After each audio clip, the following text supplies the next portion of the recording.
La carroza avanzaba bamboleándose sobre los baches del camino.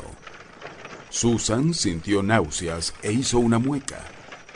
Se había puesto en marcha 3 días antes y aparte de un breve descanso nocturno en una posada la noche anterior, todo este tiempo lo había pasado a bordo de carruajes, cubriendo el trayecto hasta llegar al condado de Webster, donde residía su prima Lady Elizabeth Connerwill.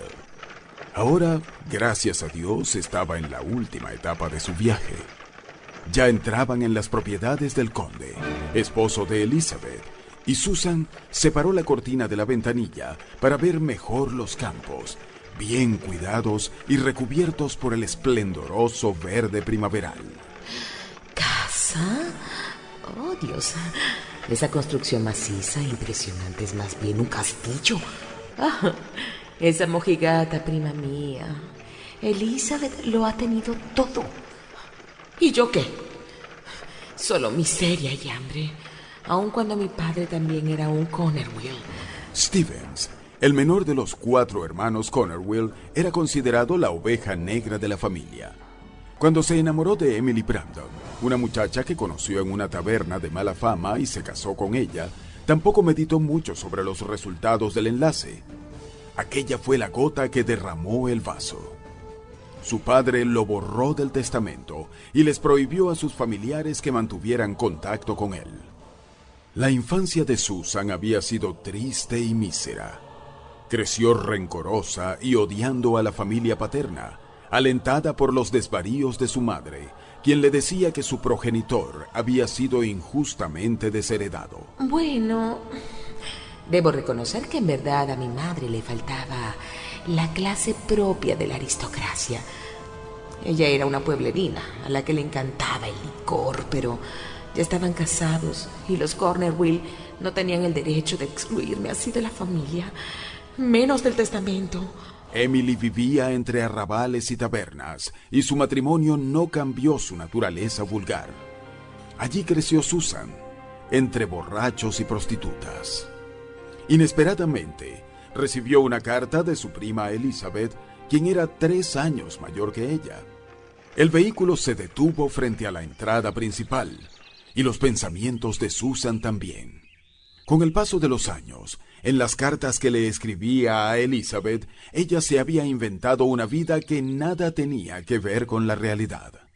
Cuando quedó embarazada sin saber a ciencia cierta quién era el padre de su bebé, se apresuró a escribirle de su supuesto matrimonio con un capitán del ejército y luego una repentina viudez.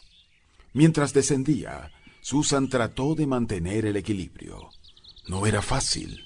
Su avanzado estado de gestación le impedía moverse con la misma gracia de antes. El conde, que la esperaba en las puertas del castillo, le extendió las manos que ella, después de levantarse el velo, acogió en las suyas. Susan, es un placer recibirte en nuestra casa. Elizabeth te ofrece sus disculpas. Como sabes, su estado es delicado y no pudo tener el gusto de salir a tu encuentro. No te preocupes. Sé muy bien lo que significa llevar un hijo en el vientre. Sí. El caso es que tu prima es diferente. Elizabeth ya ha tenido 3 pérdidas. Ahora el médico le aconsejó reposo absoluto. Esta vez, con seguridad, todo irá bien. Cielos. No sé cómo agradecerle su generosidad. En verdad yo estaba tan desesperada.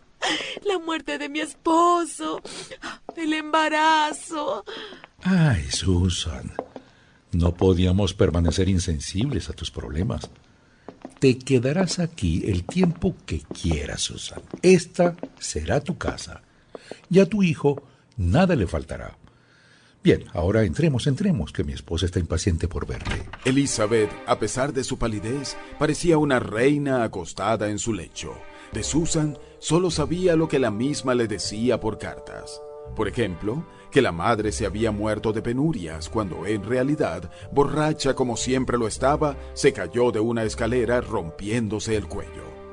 Después de esto, Susan descubrió su embarazo. Los 3 probables padres se rieron de ella y ya era tarde para practicarse un aborto. La muerte de mi esposo fue un terrible golpe. Yo quedé totalmente desamparada.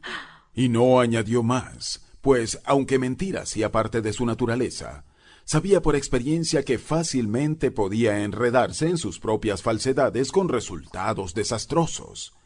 Más tarde conoció a Lady Clarissa, duquesa de Hyder, tía paterna del conde.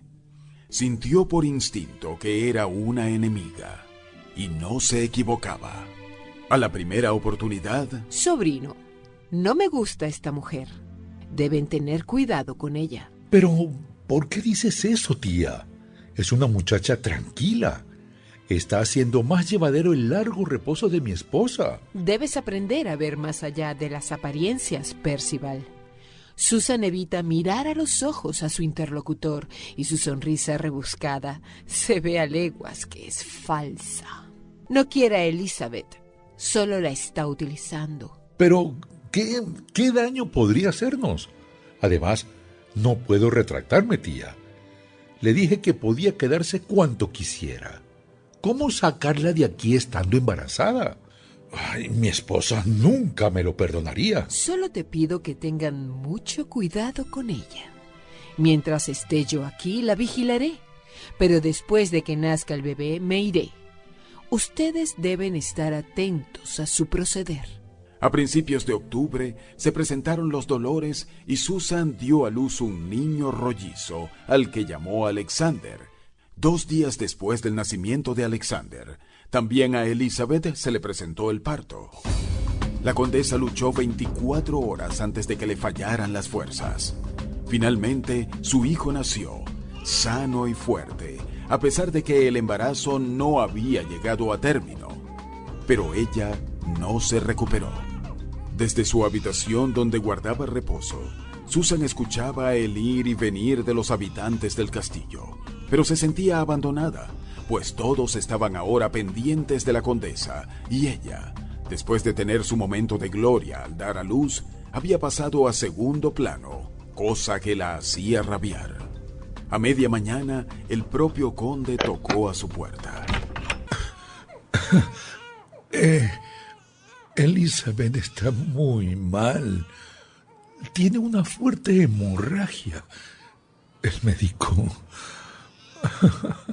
El médico dice que no se salvará. Mi hijo llora y mi querida esposa no puede amamantarlo. Tráelo. Yo le daré de mi leche. Poco después, la partera le llevó al recién nacido envuelto en encajes. Susan se quedó sola con el pequeño, reflexionando. La vida es injusta. Se repite la historia de mi prima y yo. Ella en cuna de oro y yo viviendo de las obras de los demás. ¿Cuál diferencia hay entre 2 bebés recién nacidos? Ahí están, el niño de mi prima y el mío. Son 2 miniaturas de hombre, de piel delicada y ojitos cerrados. La diferencia está en el rango. Todos los bebés se parecen al nacer. Y mi hijo merece una vida mejor de lo que yo he tenido. No. No debo pensar en eso, no. Estaba asustada por su osadía. Comenzó a desvestir al bebé. Luego hizo lo propio con su hijo, acostado a su lado, y les cambió la ropa. Pocos minutos después, Lady Clarissa fue a buscar al bebé, y mientras lo abrazaba fuertemente... Susan, la condesa ha fallecido. A pesar de su dolor, de repente se envaró y separó al niño de su pecho para observarlo mejor. Susan comprendió que aquel era un momento crucial, cuando Lady Clarissa, perpleja, abrió la boca para decir algo. ¡Mi prima! ¡Ay, tengo que ir a verla! ¡No puede ser que se haya muerto! ¡Ay, no! ¡Dios! ¡Elizabeth! ¡No! Bajo la mirada confundida de la lady, se aferró al palo del baldaquín de la cama y fingió desmayarse dejándose caer al suelo. El resultado fue el previsto. La mujer dejó para después sus dudas sobre el bebé, fueran cual fueran estas, y se apresuró a buscar ayuda. Esta pensaba con alivio que el cambio había pasado desapercibido, pero no fue así. Se quedó mirándola fijamente, y mientras se acercaba a la cama, sosteniendo con una mano los pliegues de la ancha falda, Vine a despedirme. No puedo aplazar más mi regreso a casa. No quisiera irme ahora. No es el momento adecuado para dejar a mi sobrino en el estado que está. No se preocupe, Lady Clarissa. Yo cuidaré de él. Esto es precisamente lo que temo. Dejarlo solo contigo. No me gustas, Susan. A mí no me engañas. Bajo este aspecto de santurrona se esconde un ser frío y calculador. Estoy segura. Pero... ¿cómo se permite usted? No te atrevas a levantarme la voz. Serás una Cornwell, pero no representas nada dentro de esta casa. se acercó a la cuna donde el bebé dormía y lo observó con atención. Los cambiaste, ¿verdad? Aquel día algo sentí cuando cargué al bebé en mis brazos. Pero supiste desviar mi atención con tu fingido desmayo. ¿Tiene pruebas de que esto sucedió en realidad, Lady Clarissa? No las tengo, pero estoy segura de que lo hiciste. Pusiste a tu hijo en el lugar del verdadero conde de Worcester. El cielo me dará respuesta. Terminarás mal, Susan Cornwell. Acuérdate de mis palabras. Las recordaré, mi lady. Que tenga buen viaje. Después de lanzarle una última mirada de desprecio, la dama salió. Susan saltó de la cama y se acercó a la cuna mirando cómo el bebé agitaba sus puñitos cerrados. Terminarás mal. Tu tía no sabe lo que dice. Nunca he estado mejor que ahora. Y voy a mejorar mi posición. Ya verá ella.